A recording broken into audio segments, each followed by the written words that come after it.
Hello everyone and welcome to Zeenam Astrology. I'm continuing my series on the Nakshatra videos, and I'd like you to join me on this journey to take you over the sea of life. In the Vedic Hindu system of astrology, known in Sanskrit as Jyotish, the 27 constellations are not the 12 star signs of the zodiac, are the key to understanding celestial influences on our planet and on our person. These 27 constellations are known as the 27 Nakshatras or stars, spanning 13 degrees 20 minutes each, and they are further divided into 4 padas of 3 degrees and 20 minutes. Jump in and journey with me on this Vedic astrology for the Nakshatra series. When we take a deeper look into the nakshatras, or the division of the sky into the signs, the rashis, the nakshatras, the stars and the padas, this is what we see. The zodiac sky is divided into 12 signs, starting from Aries and ending with Pisces. And each of these zodiac or rashi signs are divided into nakshatras, which are further divided into padas, and each rasi or sign has 9 padas and can therefore have 3 nakshatras in each rashi. The nakshatras represent the abodes into which the fruits of our labor, or as we say, our karma, is transferred and stored. The nakshatras then dispense the fruits of this karma depending on the placement of our grahas or planets and the bhavas or houses which are assigned to each of the rasis. Based on a person's moon nakshatra at the time of birth, Jyotish offers a more powerful or predictive technique compared to other forms of astrology. And we can see the details garnered here from the zodiac into the nakshatras, which are the stars, and the padas of the nakshatras, which are the dharma, artha, karma and moksha. The 12 zodiac signs equates to 360 degrees. One zodiac sign or rashi equates to 30 degrees. One nakshatra measures 13 degrees 20 minutes, and one pada equates to 3 degrees 20 minutes. And this is what Vedic astrology uses as its analytical tool, its basic analytical tool to guide you over the sea of life. I urge you again to join me on this journey over the sea of life. Jump in and journey with me. Okay, today we are looking at the Ashlesha Nakshatra, which falls in the sign of Cancer, ruled by the moon. And the symbols for Ashlesha Nakshatra is a circle, a wheel, or a coiled serpent. And the symbol of this intense nakshatra reflects the potent energy, that resides here. Ashlesha literally means the entwiner and denotes the challenges of our addictions to sensory attachments. Historically, serpents and snakes represent fertility or a creative life force, which is rebirth. A snake shed their skins through slowing. They are symbols of rebirth, transformation, immortality, and healing. Serpents are also represented as guardians of temples. When you look at those movies or anything, even in English movies, not only Indian movies, when you look at those movies, you look at the snakes always guarding something sacred or something that is considered a treasure, especially rattlesnakes and cobras. And these snakes, they hold their position. They don't run away when danger comes to them in terms of their guardianship of sacred treasures. They hold their position. They don't retreat, they fight. And so this is something that is synonymous with the coiled serpent. You know, it's there coiled, waiting to strike. It is also connected with venom and medicine, and the snake venom is associated with the chemicals of plants and fungi that have power to either heal or provide what we say the elixir of life, immortality through divine intoxication. So that is where you find the alignment with moon, because remember Chandra is also Lord Soma, which is the elixir of immortality that the gods love to drink. The serpent also represents sexual desires, you know, your libido, your how you approach sex, what you think about it. So this is some of the symbolism and connections with the symbol of this coiled serpent for Ashlesha Nakshatra. And with the circle, you know, the circle is a continuous life, continuous cycles of birth and rebirth. And John Don O'Donoghue has a saying in one of his writings. He said, "A blessing is a circle of light drawn around a person to protect, heal, and strengthen them." And how do you strengthen somebody? They have to go through the fire. They must go through the fire to learn the lessons so that they can transform and be reborn into something new or someone new. So these are the connections with the symbols for the Ashlesha Nakshatra through the coiled serpent, the circle, and the wheel. The deity of Ashlesha Nakshatra are the Sarpas or Nagas, and you would wonder why the different name. Well, in my research also, the Nagas and the Sarpas both mean snakes, but there's a difference between them in that there is a divinity to one and an earthly being to the other. So that Nagas are semi-divine and have powers. Sarpas are not, so they don't have any powers, and they are mostly found on earth. You know, in they don't have a world of their own. The Nagas have a world of their own through the kingdom, underground kingdom called Nagaloka or Patala Loka, which is filled with precious gems. You know, the creator of the deity Brahma relegated the Nagas to the nether regions when they became too populous on earth, and commanded them to bite only the truly evil or those destined to die prematurely. And they are also associated with waters, rivers, lakes, seas, and are guardians of the treasures, which we just went through. You know, that this is the coiled serpent. So this is the treasure. And there are three notable Nagas. And these are Shesha or Ananta, who is the Hindu myth of creation and supports Narayana, who is Vishnu. You know, he is the snake. Ananta is the snake or the serpent that Vishnu relaxes upon as he lies on the cosmic ocean. And Vasuki, who was accused as a churning rope to churn the cosmic ocean of milk. And Takshana, the tribal chief of the snakes. In modern Hinduism, the birth of the serpent is celebrated as Nagha Panchami in the month of Shravana, which usually falls between July and August. So there you have the three notable Nagas, Shesha, Vasuki, and Takshaka.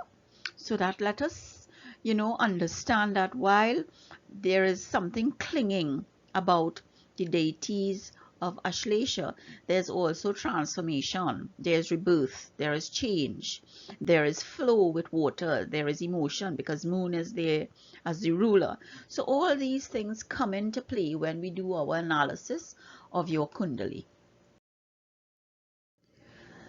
The padas of the Ashlesha Nakshatra, the first pada starts in Sagittarius, so therefore it will end in Pisces.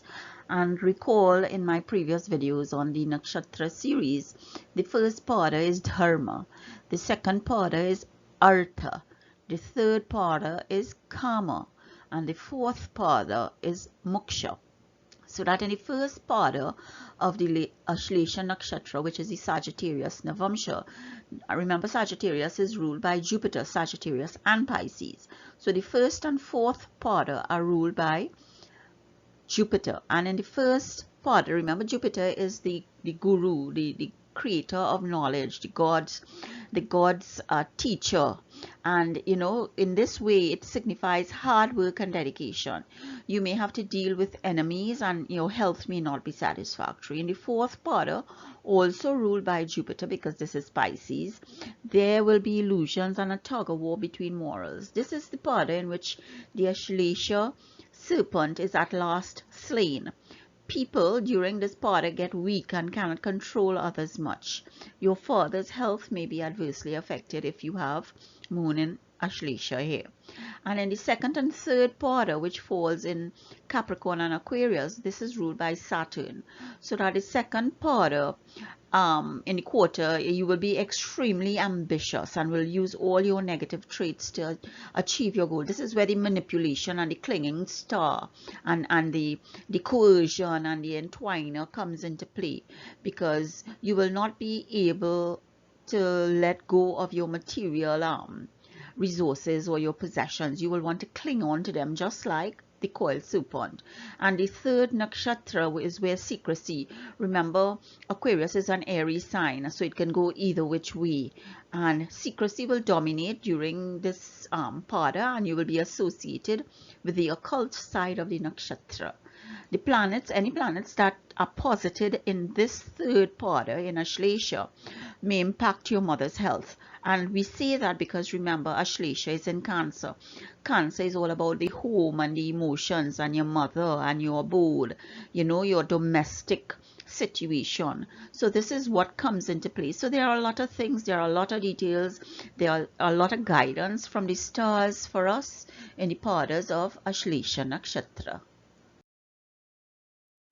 When I look at the characteristics of the zodiac sign or the Rashi, I look at the fixed stars, I look at the positive traits, the negative traits, I look at the tarot, I look at so many things in terms of analyzing and giving you an insight into the potential pitfalls or successes that may come your way if Cancer is relevant to you as a bhava or a house, or if you have, you know, particular planets posited in Cancer.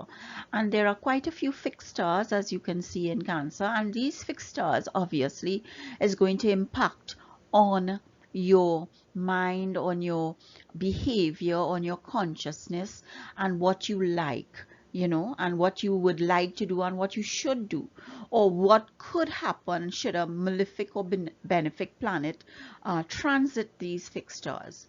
And the positive traits of Cancer is you think is really emotional, nostalgic, family oriented, home loving, cooking, nurturing, guarded, you know, having strong feelings, all about that motherly nurturing, that mother's love, that emotion that comes only from the mother. And but the negative side of it can make you too emotional and touchy-feely and clinging, and that is why Ashlesha here is depicted as the coiled serpent, as the symbol, you know, because that is where you get that clinging from.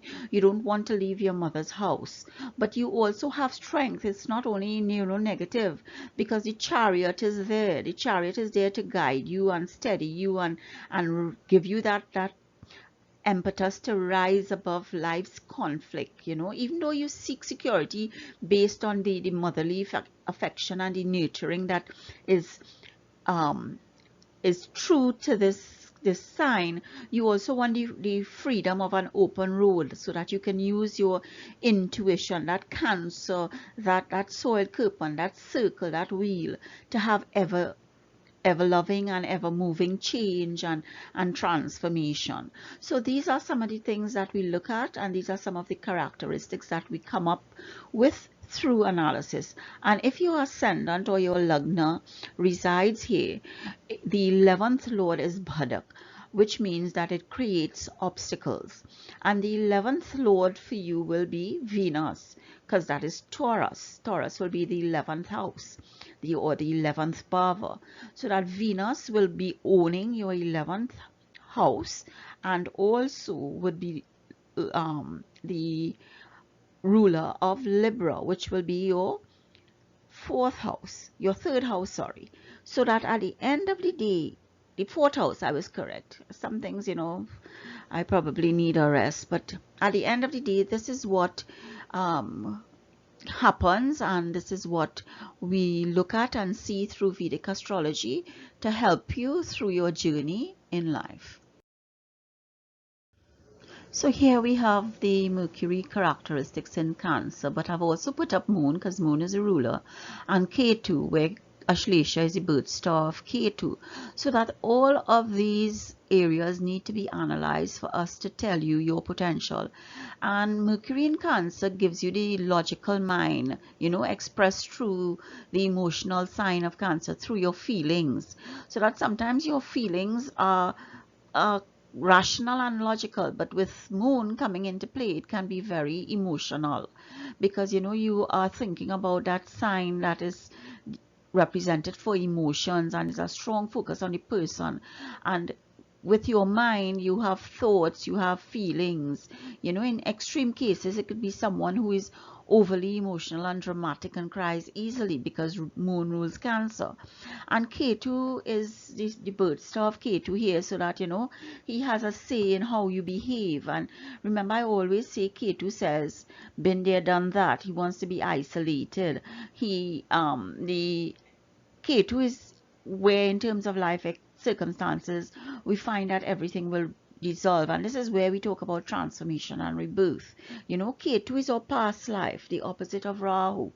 And Ketu represents the occupying army, so that you are there, you are occupying the area of life that you have conquered, so that Ketu, you have conquered. That is where you get the steadiness from. The Chariot is there pushing you forward. Moon is trying to mess with your emotions, whether it's in a good way or a bad way, because depending on the strength of the Moon, that is where you have your steadiness or your chaos. And of individuals with Mercury in Cancer focus their thoughts around the home and the family, and they have a interest in history, in the historical facts, and in research, because Mercury is the ruler of Ashlesha.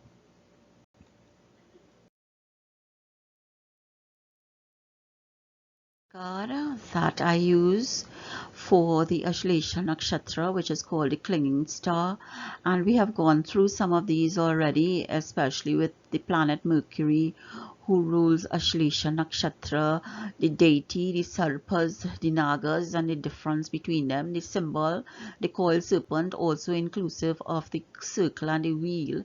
And then we have the Trimurti energy through Lord Shiva, which is destroy or destruction, and something must be given up, or you must change something for rebirth, for transformation. So this is what Lord Shiva is going to do. He's not only going to destroy, but he's going to transform something, and these are the characteristics or themes that we look at in each nakshatra, among a lot of other mechanisms and channels for us to understand you and your kundali, and how we can help you, the potential pitfalls and successes that can come up through the analysis of your report or your kundali, your birth chart, for us to give you some guidance and give you some tips on where you can or cannot be heading, or searching, or the path and pathways that are open to you. And the Vishnu avatar Matsya and Ketu is what I'll focus on, because Ashlesha is the birth star of Ketu. I can also look at, the Vishnu avatar that is associated with Mercury or Moon. So these are some of the other aspects that can be analyzed for you, but I'm focusing on Ketu because it's the birth star of Ketu. And Ketu is a karaka, or indicator of intelligence, wisdom, non-attachment, as I always say and repeat, been there, done that, penetrating insight, psychic abilities. And Ketu is believed to bring prosperity to your family once you are devoted to the spiritual pathway, and it helps you removes the effects of snake bites and illnesses arising out of poisons, so that that might be a good remedy if you have a bad Ketu placement in your kundali. Ketu also grants good health, wealth, and this was from the Sanskrit in terms of cattle, and cattle is a form of wealth in the olden days, so that Ketu is associated with that, and he's also considered responsible for moksha, or liberation, or to take you away from the cycle of rebirth. And Ketu gives you that great height and can influence you reaching that great height. But really most of them are spiritual because he's moksha, he's liberation. Matsya, the avatar of the Lord Vishnu, who is associated with Ketu, is said to have forewarned man about the coming flood, and we synonymize this with Noah's Ark, you know, in terms of helping and hope and faith and understanding that you have the duty or the dharma in which to complete an action in this lifetime. So Matsya is the first avatar of Lord Vishnu and is associated with Ashlesha based on this being the birth star of Ketu. I want to thank you again for joining me and listening to this dialogue and video on the Ashlesha Nakshatra. I ask that you sign up, you share, you subscribe. I wish you well in this time. I hope you and your family stay healthy, happy, and success in all your endeavors. Please join me on my next video. I'll see you. Bye.